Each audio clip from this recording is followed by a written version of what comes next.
What's going on, YouTube modeling community? Pappy here at West Georgia Rising Customs. Good Saturday morning. Hope everyone's having a wonderful start to their weekend. We're definitely got some good weather here in Georgia finally.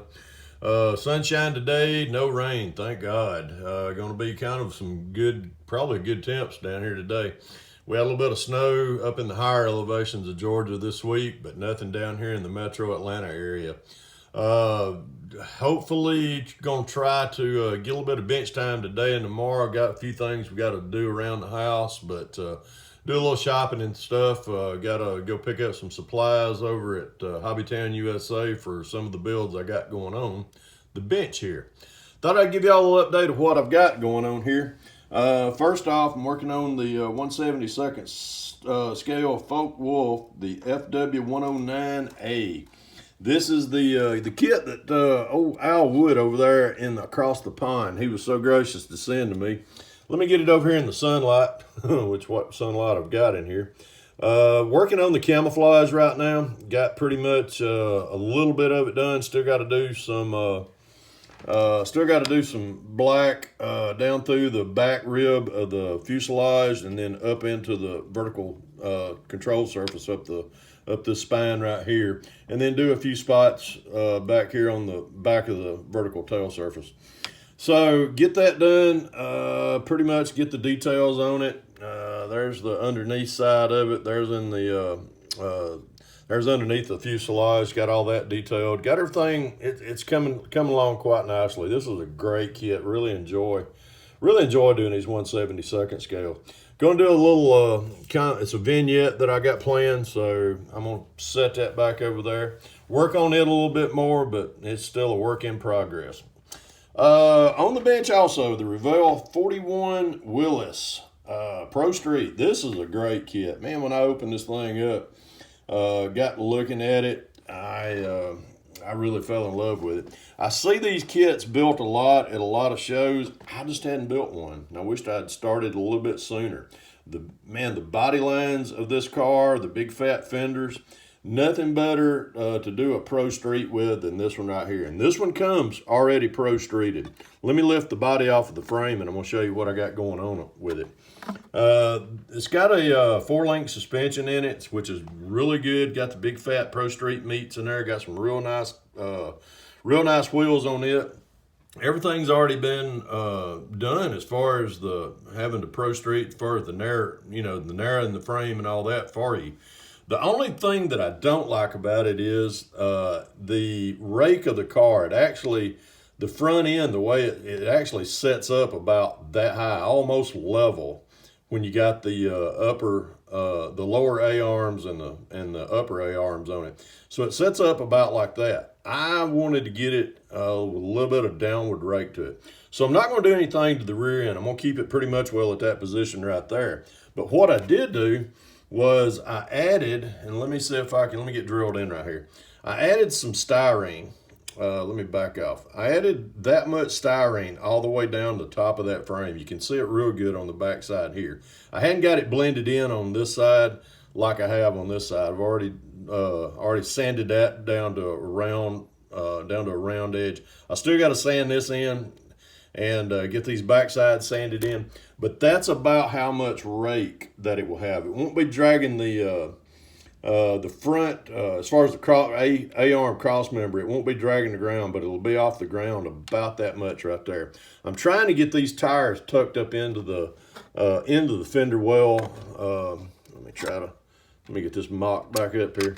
I'm gonna try to have it let me get it all undrilled here on zoom. I want to have about that much rake to it right there, but I want these tires to be up in that fender well like that with the front end nearly on the ground.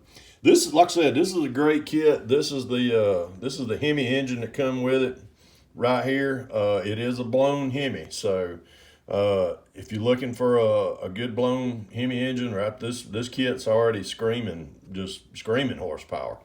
Interior, great interior with it. There's the buckets and the back trunk section right there. Pretty much gonna do it in a gray interior, gray silver a little bit, and I'm gonna do it up real nicely, I hope. Have that big blower sticking up out of there. This is the hood for it right here. I'm going to take I'm actually going to close up where the notches for the hinges are at and cut those hinge pins off right there.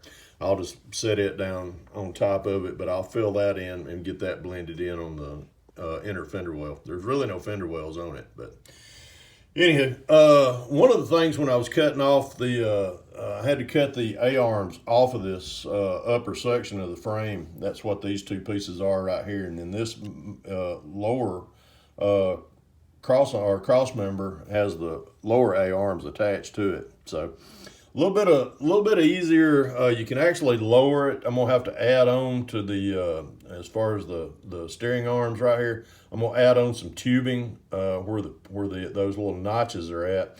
I'll extend that up. That way, it really raises the center of the wheel up on the frame a lot more, and being able to tuck them tires up under that fender well right there and get that lower rake that really looks good. Let's see. That's pretty much it. I hadn't got any paint sprayed or anything, just other on the airplane over there.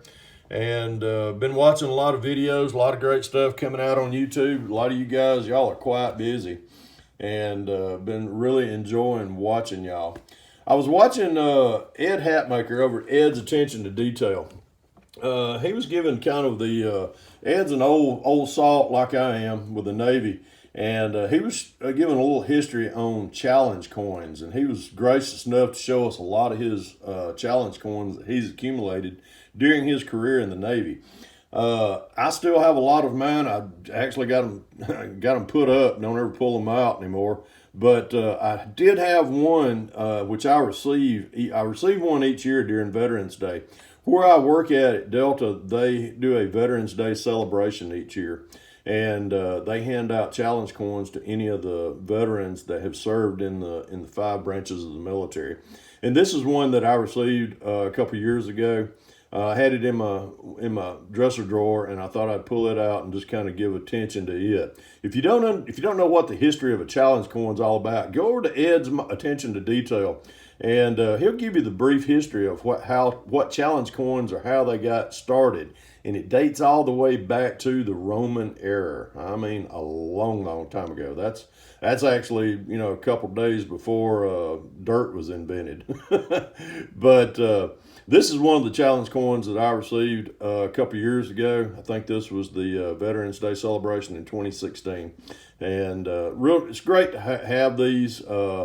But if you want to do a little history lesson and look up what challenge coin, Google challenge coin, see what it says, or just go over there and do it a little bit easier. See what Ed's got to say about it, because he's got quite a few of them. It's great to see his collection and see what he has, and I just thought I'd share this one right here that I've got with what I've got on hand right now.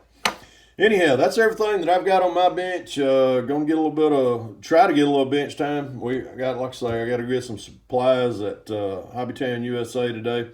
Get ready to start painting this one up and trying to finish that one up right there. But that's what we're doing. Hope everyone, like I say, is getting a little bit of bench time. Got some good weather. Hope everybody's in good health. And remember, folks, if you can dream it, build it. God bless y'all. Peppy out.